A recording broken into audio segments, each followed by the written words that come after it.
Drones are no longer just surveillance tools, they're frontline force multipliers. In Operation Sindoor, India's indigenous drone systems proved their mettle in live conflict. From battlefield intelligence to advanced anti-drone platforms, the country has entered a new era of defense tech. With a rapidly expanding drone ecosystem and a rising number of defense-focused innovators, the stakes and the opportunities have never been higher. This isn't just about technology, it's about national preparedness in a multi-front future. In this episode of Point Break, we speak to India's leading defense drone makers, many of whom have partnered with the Indian Army and built systems that were actively deployed during Operation Sindoor. Meet the builders, veterans, and visionaries powering India's defense drone frontier. So let's dive in.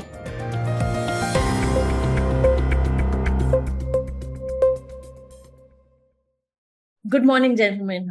Thank you for joining into Point Break. A quick introduction of the panel that we have today.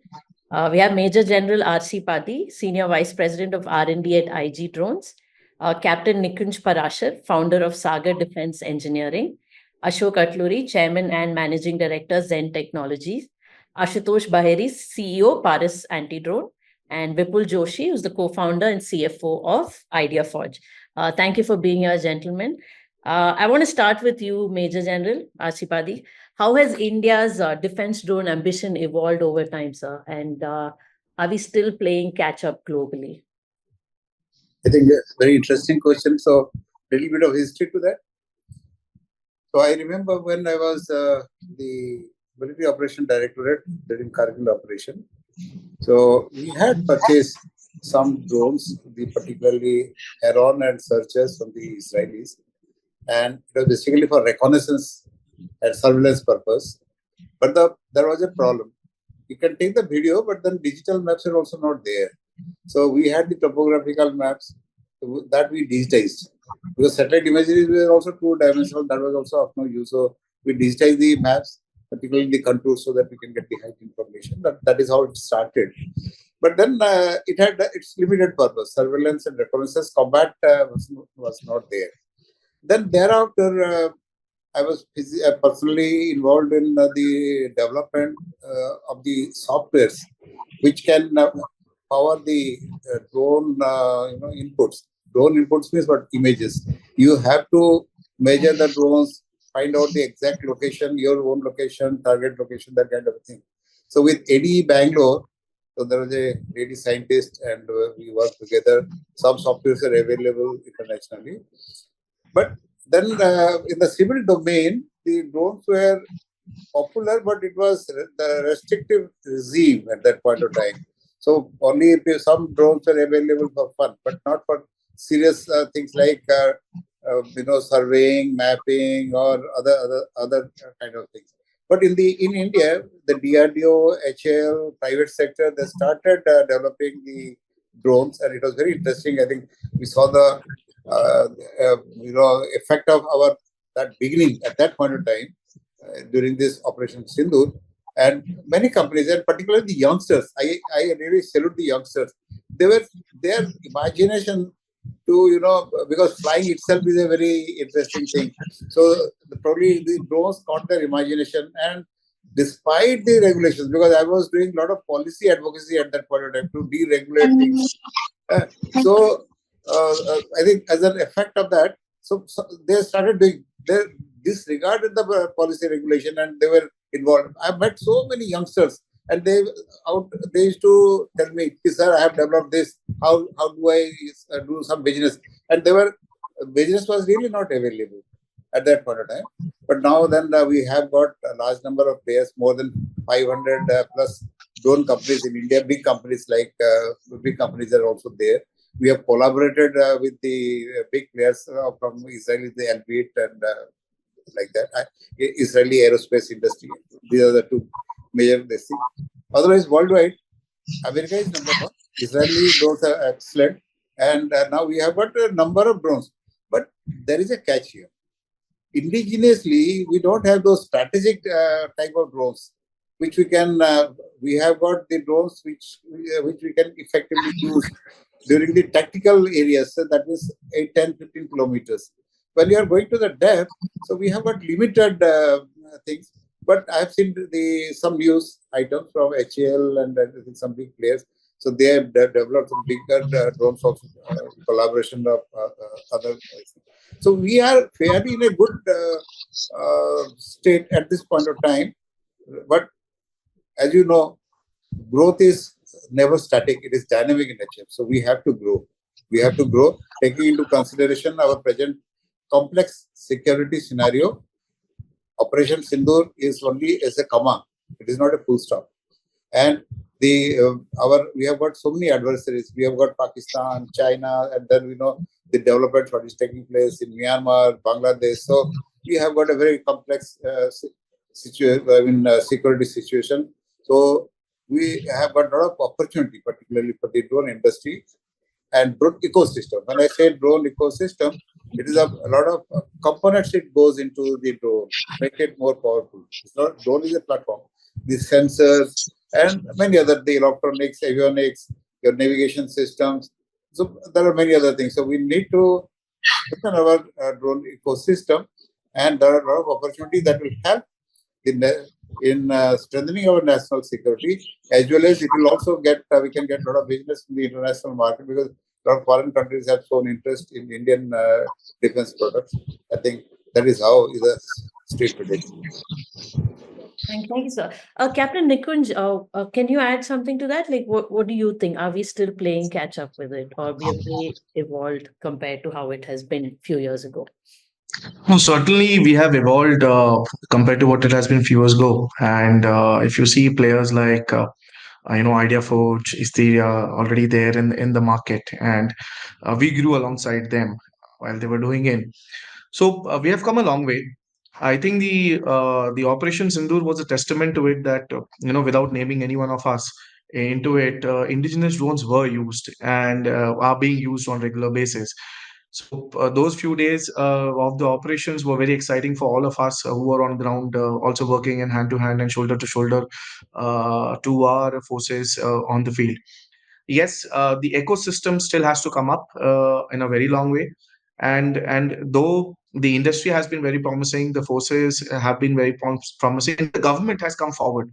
In terms of policies, when you there is a way to go ahead, a long way to go ahead, but we have come at par, and now we could say that yes, we have conflict proven platforms in India too, which could not only be for India but also for the export market. Good. Now, moving on to anti-drone technology, which is as crucial as drones themselves. Are we investing enough in counter-drone capabilities, and how mature is India's ecosystem in this space? So I want Ashok to kind of take that up. Vandana, I think in both in the public sector and private, both the R&D in the anti-drone systems has been pretty strong, and DRDO along with Bell have done a stellar job there. So because of the flexibility that we have, I think we had a RFP floated in 23 in which they asked for wideband capability, not just the commercial drone frequencies to be jammed. And in that, we were the only company that qualified. There was no other company that qualified by the armed forces. So so we were putting in a lot of money, and of course, our turnaround time is because of the flexibility that we have is much faster. So those those investments have paid off. We think when the recent crisis happened, all of us at Zen felt that this was the moment the company was formed for, and we did extremely well there in that thing. So we are, in terms of anti-drone systems, we are absolutely in the top in the world. I think we are in the top 2 or 3, not more, not worse than them. And where we still need very little more action is the hard kill integration. That's what we are currently working on. I think a government facilitation in that regard would be very helpful. But we have already built platforms like remote control weapon stations for various systems are already there. We've integrated our anti-drone system with L70 gun. We have supplied that. So all these things are very, very important for the government. And I think hard kill needs a little bit of work. Otherwise, I think we're absolutely there in terms of anti-drone technology on par with most of the world players. Ashutosh, what about you? Yeah, I'll just add to that. So, of course, the ecosystem is evolving, and you have seen already in several conflict areas, especially when we talk about Ukraine, Russia, when we talk about Gaza, and as well as Israel. Uh, this is not only just designing a system for today. You have to keep maturing the system on daily basis when you are realizing what kind of drone autonomy is going to be in place, and not only just the drone autonomy, but you have to also think, how frugally you can build the systems, because the future is not where you are going to implement basically systems for a troop or systems for a unit, but the idea of going forward is basically soldier first approach, because the one who is fighting in the forward needs to be occupied enough in order to basically fight with any kind of drone ecosystems or any kind of drone which is actually coming and working there. So it is very, very important, as sir said, Ashok sir said that it needs such kind of capabilities to be keep evolving. This is very, very important that we keep on focusing on what is new coming in, keep on channelizing our efforts on what is being there in a most frugal way possible, so that we can equip each and every soldier who is going to be in the field in order to fight against these drones. Because this is very, very evident from the other scenarios, and evident in the global scenarios, that this is exactly where we need to move on, make systems very cost effective, make systems very frugal, agile, configurable, and scalable. This is the crux which I can put it on the table. Thank you. Yeah, so Vipul, the next one's for you. So, how are Indian drone companies collaborating with the armed forces, and what do you see as the biggest pain points? Like, what are the challenges that still remain? So, thank you, Vandana. I think from a collaboration perspective, I think the overall ecosystem, that how it has evolved, working with the government over the years, has been in our initial days, we were also doing avionics supply to some of the DRDO labs, especially in Bangalore ADE and all, to help and support the micro UAV programs. So to now bring it to say that what is the overall field requirements, the collaboration is still at a very practical level, if I have to call it. Make two programs over the years have only started to get matured in the last couple of years, if I have to call it. And they are also taking shapes in a certain pace, which probably has a chance of for a betterment as well. All those make two programs are today to facilitate the collaborative way of development with regards to whether it is a battlefield ASATs program, or in terms of even how the swarm is the way it is to be looked at from an Indian usage perspective, is also something that is being right now as part of the evolving process. When I touch upon a point in terms of what are the ongoing areas where we need, to get better at, or if the challenges that is still, and I think Major General Sir here and Ashok Sir also mentioned, the overall demand sizing and the continued procurement, I think, has been some of the biggest challenge for the industry itself, whether it is for the drone or the anti-drones, where the formulation of demand and the final execution continues to be a challenge for industry to put in their complete, weight and soul to grow this industry to a level and the potential we have. It's not that the potential is not out there and the overall demand is exhausted. I think we have not even scratched the surface to what the demand of the Indian ecosystem itself is. From that perspective, that continues to be overall maturing or realization of the processes. And I borrowed the remark from Ashok Sir's one of the interview, where he was trying to highlight that, we are the people who have actually, we're not just make in India, we're actually the design and developers of our technologies in India. We make in India was a concept just because of saying that what can be manufactured in India. And if I have to really say that the Atmanirbhar Bharat is the self-resilience is what brings us all of us on this table and try to contribute to what is needed for our country. If you look at plug-and-play solutions, if they were actually existing, we would have really got the arsenal by now, but that never happened. Our own topography, our own terrain is very, very unique to us. And it's us only who can go and solve for. And from that perspective, I think the strong focus from a procurement to say that design, developed, and manufactured, which is the IDDM, which got added into the DAP 2020, is what needs to be leveraged, because that is what will give us the arsenal, the weightage that we require as developers, as the people who have brought in the IP for our country. And that IP is what makes us different, right? I mean, if in case it was just making a larger drone borrowed or a technology borrowed from some other country, we would be no different. But we, as all the startups and the companies, are trying to solve for country from scratch. I mean, we have built this ecosystem over the last 18 years. There was nobody from in the ecosystem to go and talk about whether it was propellers or the motors. Forget even till today, the sensors and all are still imported. But from that standpoint, the size of the industry matters for any ecosystem to develop, for anybody to come and say that, I want to participate in this growing industry, which only happened, you can say, in the last couple of years when the overall PIL scheme got introduced. There are the various programs that have been introduced by the government to come and support this industry, to even to be called as an industry, for that matter. Got it. Thank you, Vipul. So, Mr. Ramesh, sir, what do you think we can do to address the demand? Like how Vipul said, the demand is still high, but how can that be kind of addressed?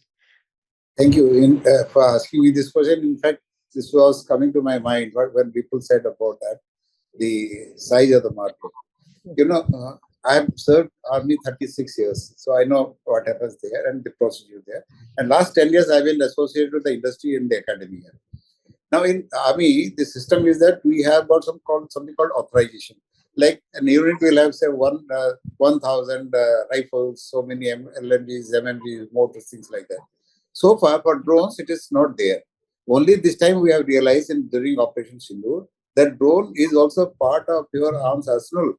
So we need to authorize the units. Say every unit should be authorized, say 500 drones. Let us say, for example, it could be a mixture of different type of drones, logistic, combat, surveillance, all kind of things. Let the unit decide. And then the lifespan of a drone. Those are the standard practices because it is a government system. Then what will happen? That every unit will be authorized so many drones. Then it will create large number of demand for the industry to supply those many drones. So that the domestic consumption increases. That is number one. Once the domestic consumption increases, the drone ecosystem will also grow.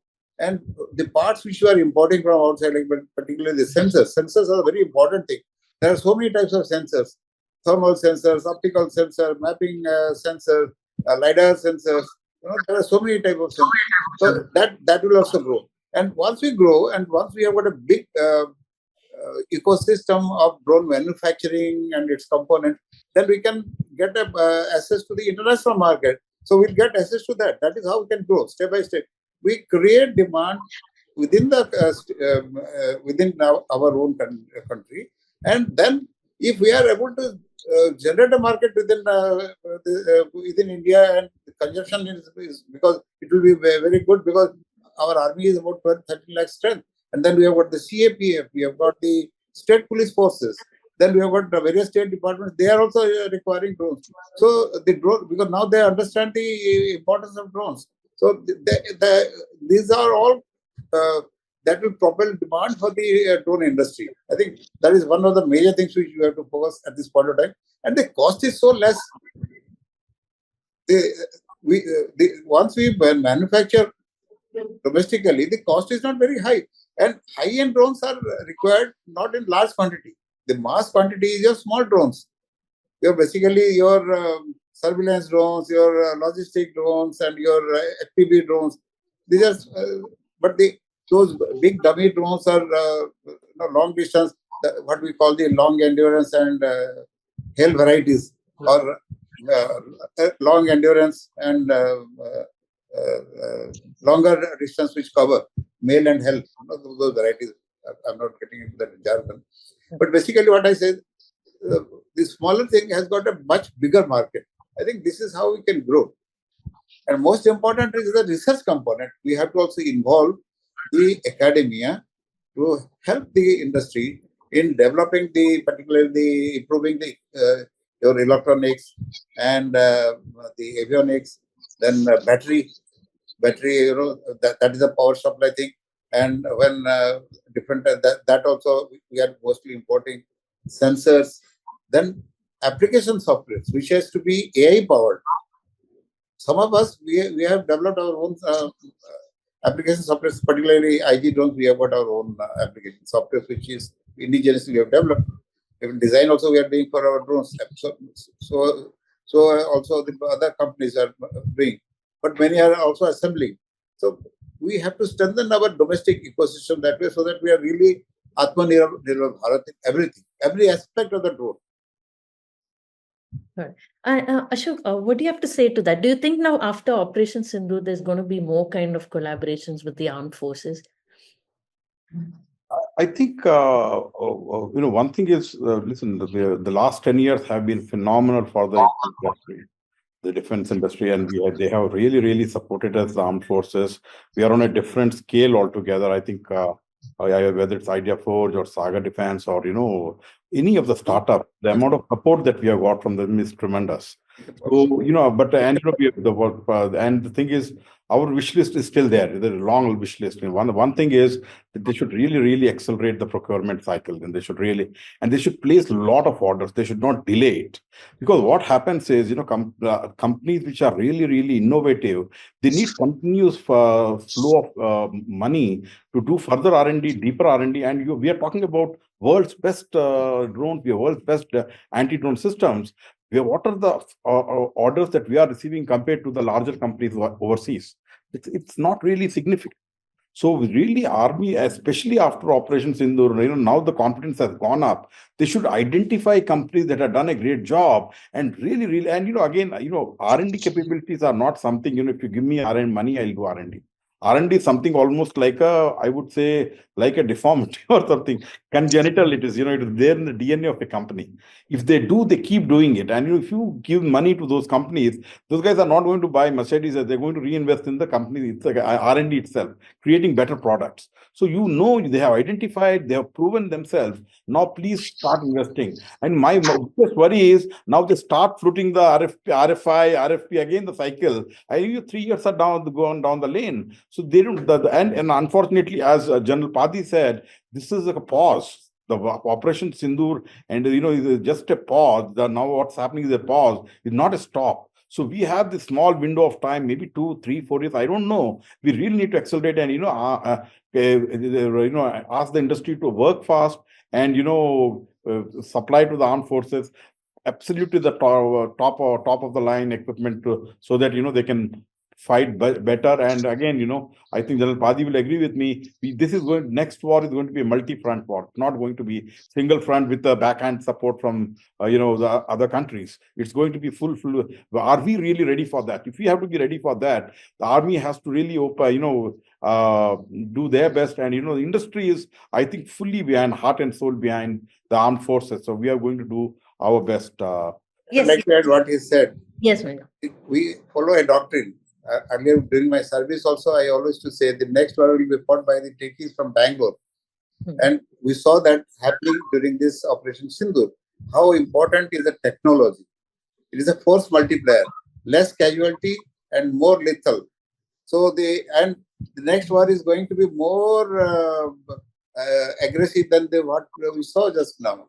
This 4 days, it will be more violent, and technology will have a major player. If you have what technology supremacy, then only we can win the war. And here also we saw, because we had a better technology, your air defense system was better than the Pakistani air defense system. That is why their drones could not enter into our area, or when it entered, we destroyed them. And we could easily enter into their break their air defense system, and pinpointedly we could destroy that our intended targets. So technology has to evolve. We have to support the technology. We spend more money on R&D, and the drone is going to be the frontline soldiers in future. Right. And Captain Nikunj, so if we're saying that we're going to be preparing for this multi-war front that is going to happen in the future, what do you think is that one shift that we need? Is it in the policy? Is it in the technology or the mindset that would kind of place India as a truly leading drone defense capable nation? I think more than the policy and the technology, it is the mindset we need to look at. Mindset has to be research and development. Look at the drone ecosystem in today's time also. Funding is a big issue. still. And when you look at private investments or government investments, though there are excellent programs which are running in across from IDEX, Aditi, TDF, TDB, but still you need private capital to take it to the next level across in a country like us. So the change of mindset is very important, and I think the current Operation Sindoor has brought that mindset that, hey, look, defense is an industry where the private player should also look at, because government is banking on the indigenous defense ecosystem. Rightly said in the policy when they brought in IDDM, which is Indian design, develop, manufactured, is in a true sense is what India looking at. And the biggest challenge for us is the semiconductor, because no matter when we talk about processors and sensors, the biggest problem for us is the wafers. And I still remember a company which was partnering with Friendly Nation in 2016 for wafer technology for thermal cameras. Now, when they went back to them across to have a discussion that we want to set up this wafer technology here in India, the Friendly Nation said, "Hey, look, sorry, we cannot start with that." So we need to go to the wafer level in semiconductors, and if we need to be a true ecosystem in terms of electronics, in terms of the drone technology, taking to all levels. And then when you say drones, you don't only look at drones in the air, but drones are in the maritime too, and their surface and subsurface also.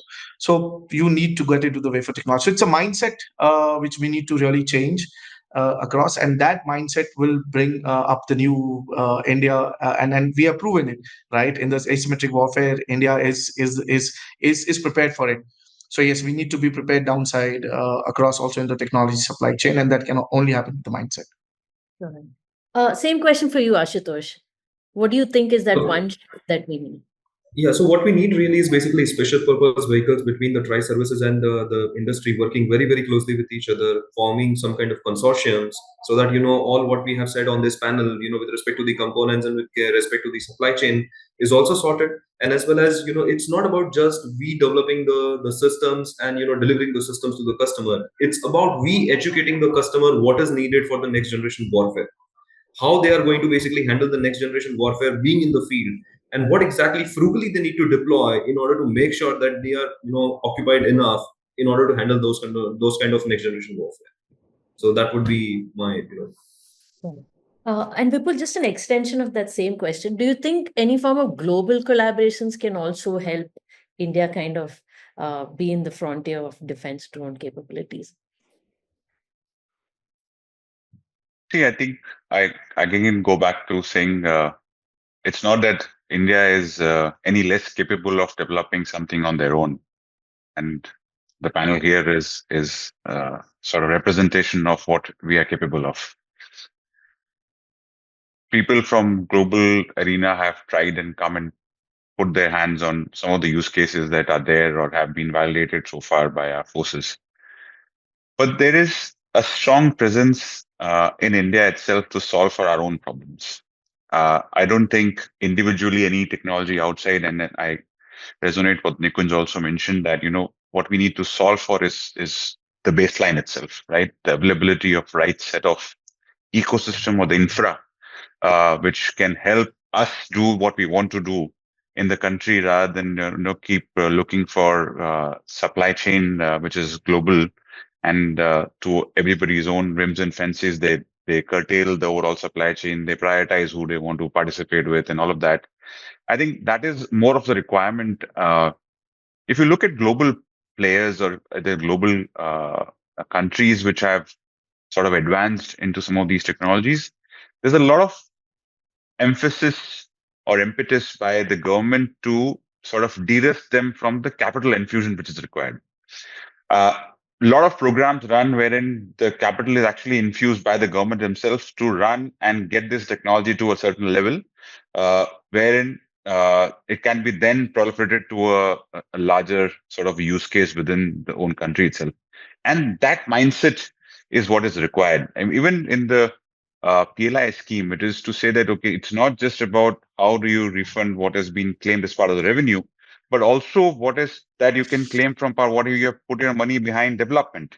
Not every company will continue to put efforts behind development till the time, one, they are not able to realize returns on the revenues through the revenues. And also, how do you really keep on going behind creating a differentiated factor when you're not equating it with a equal size demand as well. And while there are certain partnerships that can be leveraged from a global standpoint, is obviously from a sensors that Sir also mentioned that today the sensors are not really available in India. But I think more is about with the leveraging of technology, we can enhance or speed up the overall availability of the infrastructure which is required to pace up things of development. Sorry. Major Ramesh sir, would you like to have a quick remark on that? Just to add, it's a very interesting conversation, in fact. We have got under the new procurement policy transfer of technology. TOT is okay. That will give, we can get the technology of today. So, and with whom we can collaborate with our friendly countries, maybe Israel, maybe say USA or some few countries. Who is our main adversary? China. Who is that technology superpower? They claim. I cannot certify for that. But our main adversary is China. So our technology has to be better than the Chinese technology. So even if we are collaborating, that is a good thing. We must collaborate so that at least we are at par with the international technology of today. But we have to be one up. Then our indigenous research and development has to be improved. And whatever technology we get, we try to expand it to the next level. And that is the main challenge. So what I said, collaboration is required, but we should not be satisfied with the collaboration. We have to do some improvisation with whatever we have got. Then only we can challenge our adversaries. And we are aspiring to become the superpower of Asia. And we have got a big challenge in our north, where China is there. And then the other neighbors, they are also getting collaborated. They have also collaborated with their countries, like say Turkey. Pakistan has collaborated with Turkey. I do not know. So some technology transfer must be taking place from there, particularly in drone industry I'm talking about. So all those things we have to be way ahead of them. So collaboration, but our individual R&D, that also we need to, particularly the top academic institutions and universities, IITs, Indian Science, NITs, they have to be roped in. The professors should be told that your research project, whatever research work you are doing, it has to be in sync with the national security requirement.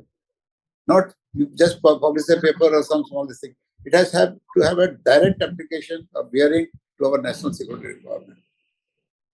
And one thing, if I can add, sorry to jump in here, is also the fact that not all the time when you go and ask for a TOT, you would also get the access to the best of what is there currently, right? I mean, at most times you would be the last generation, and what will get transferred to you, and you can keep negotiating. And I think as a nation, we need to come out of that mindset to say that it cannot be built here or it cannot be built, which is for global use. So I think all of us here have taken that mental to say that we'll prove the world wrong, that something can be designed in India for the world, and we'll all take it there.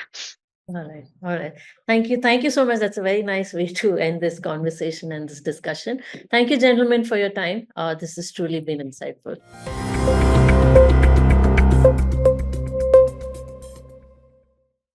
As our panel made clear, the next war won't just be about boots on the ground, but chips in the sky.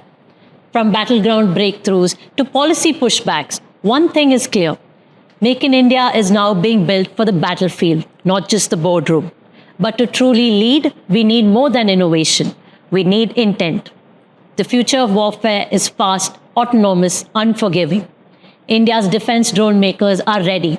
Now the system must catch up. India's skies aren't just guarded anymore. They are owned. And these wings, proudly made at home. That's all we have for today's episode of Point Break. I'll be back soon with more insights from the experts shaping India's tech future. Until next time, stay sharp, stay curious. Think AI, think AIM.